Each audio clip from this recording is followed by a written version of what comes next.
Hello everyone, আসসালামু আলাইকুম। আজকে আমি আপনাদের কাছে আমার একটা জিনিস শেয়ার করব। মানুষ মানুষ মাত্রই তো ভুল করে, ভুল থেকে তো মানুষ শিখে, তাই না? একটা সময় খুব করতাম, বাবার বাড়ি আসি বা শ্বশুর বাড়ি যাই, এই স্বামীর কাছে সুখ সাধনা মানে অনেক কিছু আর কি।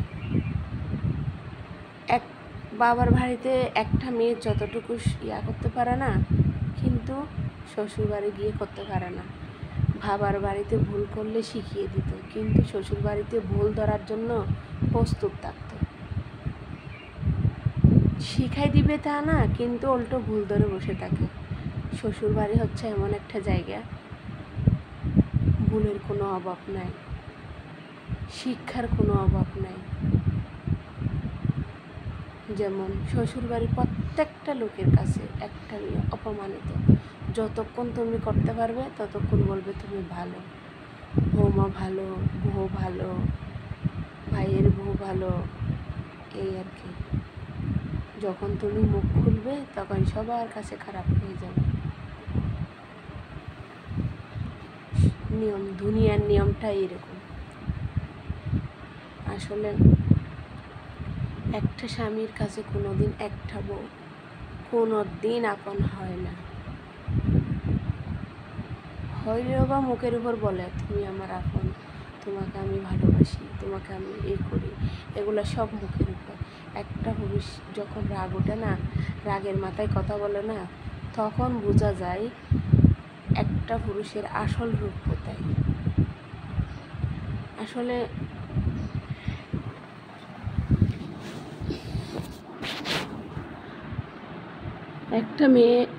একটা মেয়ে সব থেকে মেয়েরা এমনি সংসার ছাড়ে না, ছাড়ে শুধু স্বামীর অবহেলায়, অযত্নে। মেয়েরা খাইতে না পেরে সংসার কোনোদিন ছেড়ে যায় না। আমি শুনি নাই যে আমি খাওয়া দাওয়া দেয় না, এই করে না, সেই করে না, মেয়েটা সংসার ছাড়লো, এই জিনিসটা মেয়েদের মাঝে নাই। এই মেয়েরা শুধু একমাত্র সংসার ছাড়ে তার স্বামীর অবহেলায়, শ্বশুর বাড়ির লোকদের অবহেলায়। আমি আমার কথা বলতেছি, আমার শ্বশুর বাড়িতে যখন আমি যাই, সবার কত আদরের, সবার কত যত্ন, কত ভালোবাসা মানুষের মনে। আমি তখন বলতাম, আল্লাহ, আমার শ্বশুর বাড়ির লোকগুলো অনেক ভালো, আলহামদুলিল্লাহ। আমার যত দিন যায় তত দেখি মানুষের মাঝে একটা দূরত্ব সৃষ্টি হয়। তখন আমার স্বামী আমার সাপোর্টে ছিল। যখন আমার স্বামী আমার বিরুদ্ধে হয়ে দাঁড়ায়, তখন ওনার সব কিছু খারাপ লাগে। আমি চাইতাম সবসময় ওনার কষ্টের কথা যখন আমাকে বলতো না, তখন আমার খুব কষ্ট লাগতো। তখন আমি সবসময় বলতাম,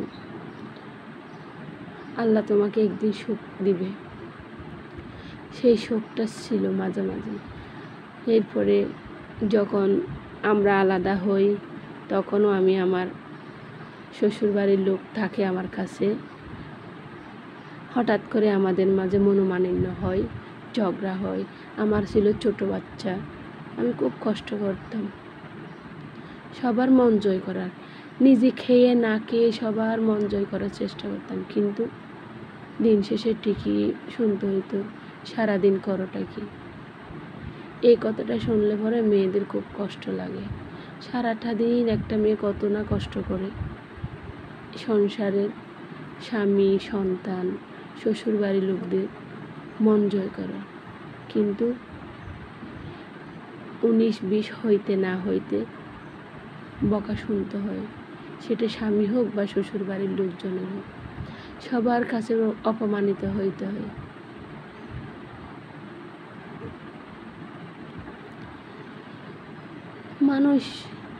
মানুষ তো ভুল করে শিখে, তাই না? আলহামদুলিল্লাহ, আমিও ভুল করে অনেক কিছু শিখেছি। আসলে আমার বিয়ে যখন হয় তখন আমার বয়স ছিল অনেক কম, কারণ সংসার জিনিসটা আমি কিছু বুঝতাম না। আমি যখন আমার শ্বশুর বাড়িতে যাই, তখন আমার বয়স অনেক কম, অল্প বয়সী বিয়ে, অল্প বয়সী সংসার। সংসার কী জিনিস এই জিনিসটা আমি বুঝতাম না।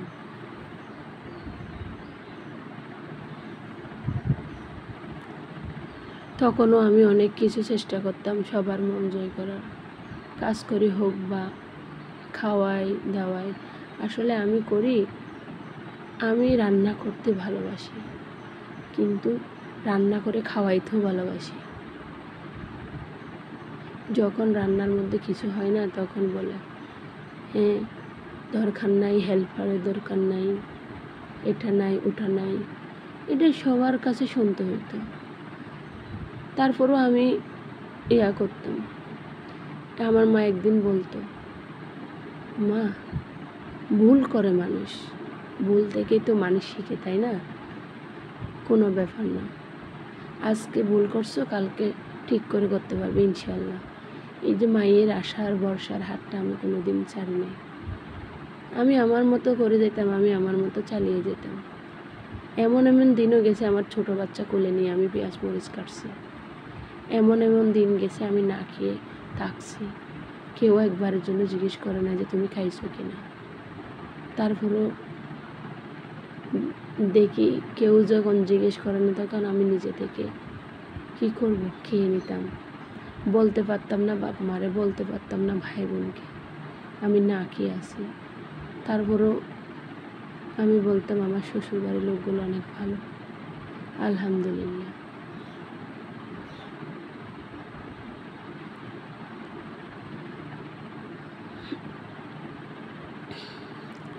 এই জন্য বলি, একটা মেয়ে কোনো দিন শ্বশুর বাড়িতে আপন হয় না।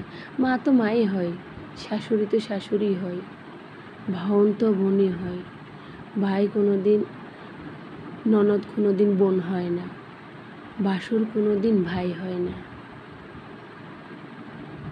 যত যাই করুক, যত আপন হোক, ঠিক একদিন না একদিন একটু ভুল করলেই বলে কি করছে। এটা আসলে মানুষের মাঝে শ্বশুর বাড়িতে টিকে থাকা অনেক কষ্টের। সেটা একটা মেয়ে শ্বশুর বাড়িতে বছরে বছর দিন কাটায়, বকা শুনে, গালি শুনে, কত কিছু শুনে, তারপরও স্বামী শ্বশুর বাড়ির সংসার ছেড়ে আসে না একটা মেয়ে। কিন্তু একটা জামাই কোনো দিন শ্বশুর বাড়িতে 2 থেকে 3 দিন থাকতে পারে না, ওনাদের কষ্ট হয়। কিন্তু মেয়েরা করে এই কষ্টটা, অনেক কিছু সহ্য করে মেয়েরা, কিন্তু একটু ভুল করলেই এটা নিয়ে সবার কাছে কত কথা শোনার লাগে। তুমি এটা কেন করছো, ওটা কেন করছো, এগুলা নিয়ে সবার কাছে কত হইতো। আসলে মানুষরা এরকম হয়।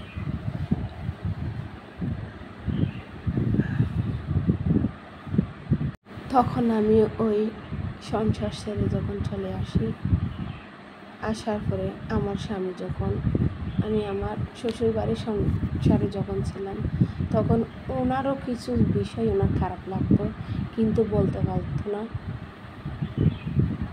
সইতেও পারতো না। আমি একদিন বলতাম, না একদিন ঠিক হয়ে যাবে, আল্লাহ যা করে ভালোর জন্যই করে। তখন বেশি যখন হচ্ছে, ওনার টাকা পয়সা নিয়ে টানা খেসরা হচ্ছে, তা আমি বলতেছি চলো আমি চলে যাই আমার বাবার বাড়ি, উনি আসবে না। তাহলে না আসলে থাকেন। এখন দেখতেছি আমার এই ছোট বাচ্চা নিয়ে সবাই আমাকে খাটাচ্ছে সংসারে, সবাই ঘুম যায়, সবাই সব কিছু করে, সব কিছু, কিন্তু আমার চোখে ঘুম নাই। আমার চোখে সবসময় সংসারের প্রতি সচেতনতা বোধ থাকত। কীভাবে আমি রান্না করব, সবার মন জয় করব, কীভাবে সবার সাথে ভালো থাকবো, এই জিনিসটা সবসময় চেষ্টা করতাম।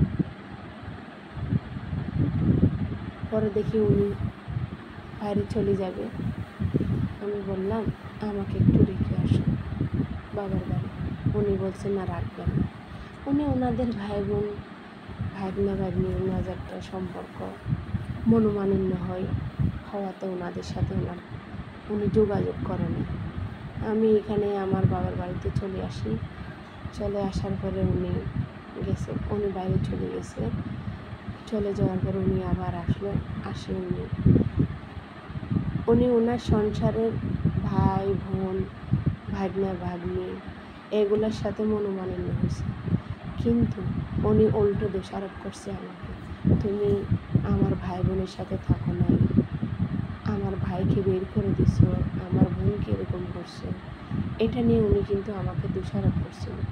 আসলে আমি কাউকে বেরও করি নাই।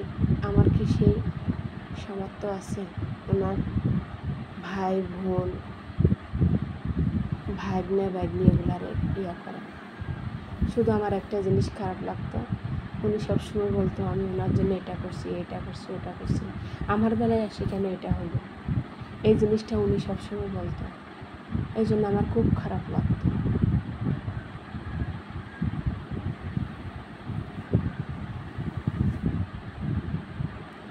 খারাপ লাগলো কি না লাগলো কি, একটা শ্বশুর বাড়িতে একটা মেয়ে কোনো দিন আপন হয় না,